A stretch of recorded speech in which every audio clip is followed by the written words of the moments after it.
Hello and welcome to the program. I am Deji360. Now, the Nigerian government has been making frantic efforts for many years now to fix the country's refineries as part of an overall plan to reduce the importation of fuel and address the age-old problem of petrol subsidy. Nigeria has 4 refineries, 1 each in Kaduna and Warri and 2 in Port Harcourt. Now, all these facilities have not yielded any revenue for the government in decades, as they have almost perpetually performed below their installed capacities. In fact, in most cases, they are out of service, as is the case right now. Despite the unproductivity, in June last year, details from the first ever audited accounts of the companies showed 3 of the 4 refineries gulped 1.64 trillion naira in cumulative losses in their operations since 2014. For 2019, the Port Harcourt Refinery alone, which is the country's largest with 210,000 barrels per day capacity, lost about 167 billion naira. Now, don't forget, these losses were incurred even when the refineries were hardly operational. Over the years, the government has spent huge amounts of money trying to rehabilitate refineries under various turnaround maintenance contracts, summing up to around $25 billion in 25 years. And the last one was actually conducted on the Port Harcourt facility now in the year 2000. Now, with these losses, what many industry experts had expected the federal government to do was to privatize the refineries. In fact, at some point, the government also said it was considering selling the refineries to fund the 2021 budget. But plans seem to have changed now, as the Federal Executive Council has approved another $1.5 billion for the rehabilitation of the Port Harcourt Refinery. According to the Minister of State for Petroleum Resources, the first phase of the project is scheduled for completion in 18 months. Take a listen now to the minister provide more details on the project. The rehabilitation of Port Harcourt Refinery will commence forthwith. It is in 3 phases. The first phase is to be completed in 18 months, which will take the refinery to a production of 90% of its nameplate capacity. The second phase is to be completed in 24 months, and the final stage will be completed in 44 months. The agreement is that we are going to put a professional operations and maintenance company to maintain the refinery, to manage the refinery when it has been rehabilitated. In any case, it is actually one of the conditions precedent by the lenders, because the lenders say they can only give us the money if we have a professional operational and maintenance company, and that already is embedded in our discussions with the lenders, and we cannot go back on that. There is funding from NNPC internally generated revenue. There is funding from the budget, and there is also a debt funding. For the lenders, we are dealing with Afrexim, and they are very committed to us. We have had various discussions, and we are almost we have actually concluded discussions. Now, this decision has generated mixed reactions from industry players and even ordinary Nigerians who are not oil industry experts. A number of people have said, look, fixing the refineries is as good as flogging a dead horse. Former Vice President Atiku Abubakar has also said the move to rehabilitate the Port Harcourt Refinery is suspicious and unwise given the country's prevailing economic circumstances. Emeka Obiareri, who of course is an economist, now joins us on the program to discuss this further.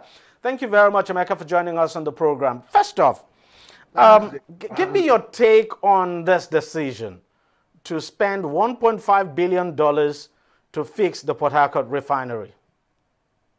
Deji, simply put, this is nothing but just an attempt for the privileged few in Abuja, Petroleum Ministry and NNPC to misappropriate our national resources and common patrimony. But the It money, is. I mean, but the way the project is structured, the money doesn't go to any of. Deji, I will explain to you clearly. Okay. They are raping us from both sides. First of all, 1.5 billion to fix a 205,000 barrel per day capacity refinery when we can build a brand new 250,000 barrels per day refinery for $1.3 billion is an overkill. 1.5. Ask Deji. This is You're absolutely sure of your figures. Deji. Absolutely. In fact, Deji, let me tell you, Shell is even selling a 157,000 barrel per day refinery for $900 million. Deji, check it for yourself. And let me tell you, even the arrangement, the funding arrangement is fraud with, Nigeria is being raped up and down. Let me explain to you. What is the arrangement here? Some consortium, Vitor Consortium, came up with an idea that they are going to give us $1.5 billion in advance. Then they will now lift crude oil, 30,000 barrels. No, but hold on. The minister of State for Petroleum Resources explained the funding for the project. He talked about some of the funding coming from Afrexim Bank, some coming from the internally generated revenue of NNPC, and some, of course, would be by budget.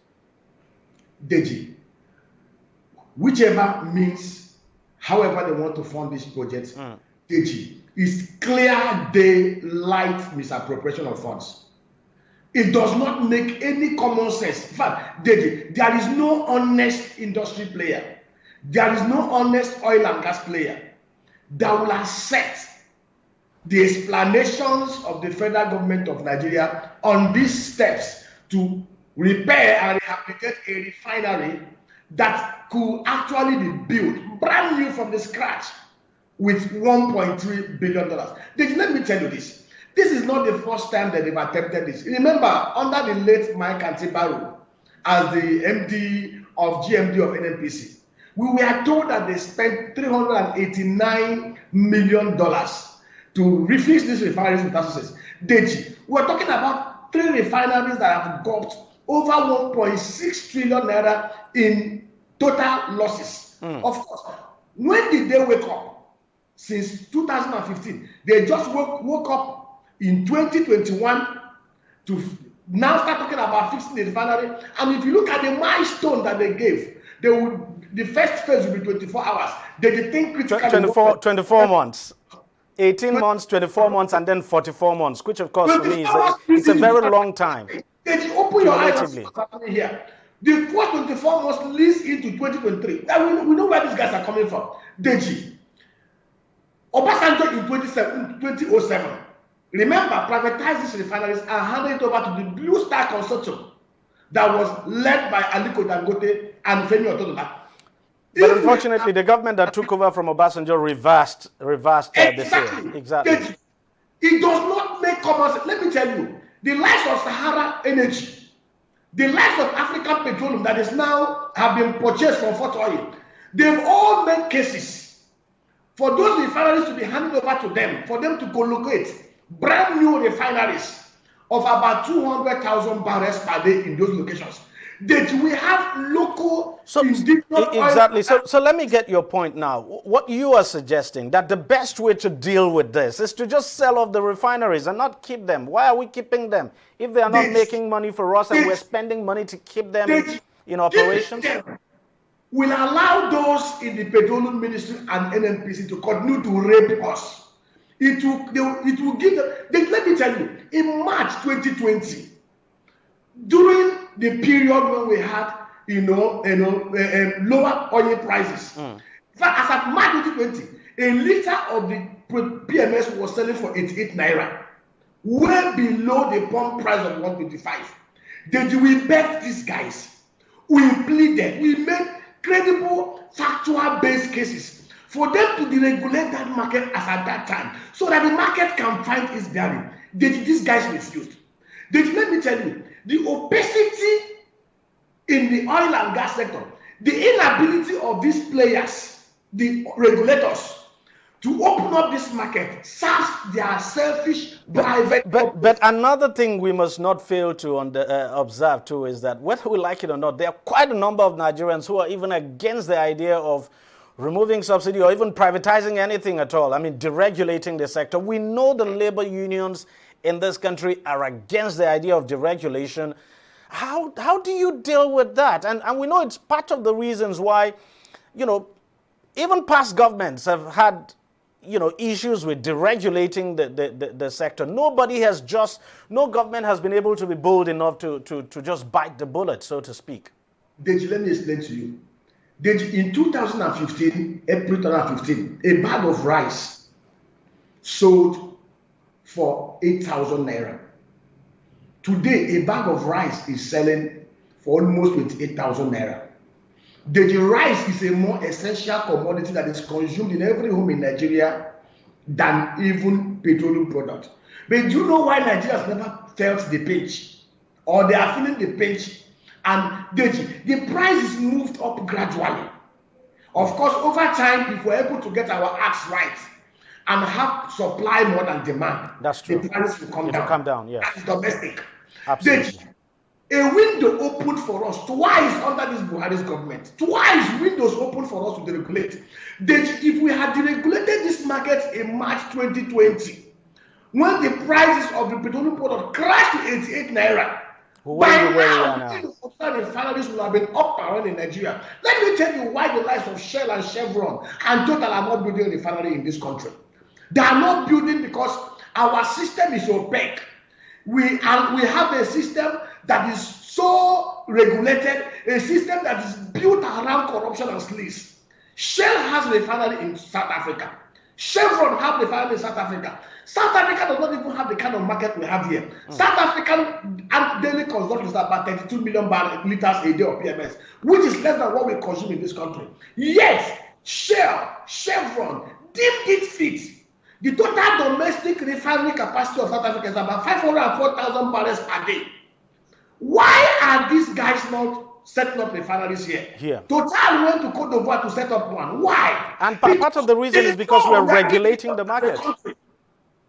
They know we are irredeemable. We have leaders who love corruption, who embraces corruption, who will go to every length to protect every opaque structure that allows them to steal, to misappropriate, and loot Nigeria dry. That is what is driving this thing. Nothing more. Common sense is why it's really quite unfortunate. There are more than 4 local players that can take up that refinery in 36 months. They will build brand new 200,000 barrels into the country without us incurring any debt on our balance and federal government.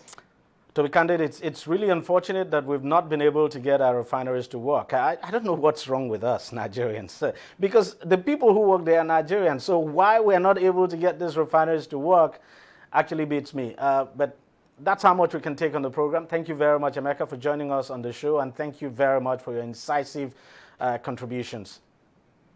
Thank you, Deji.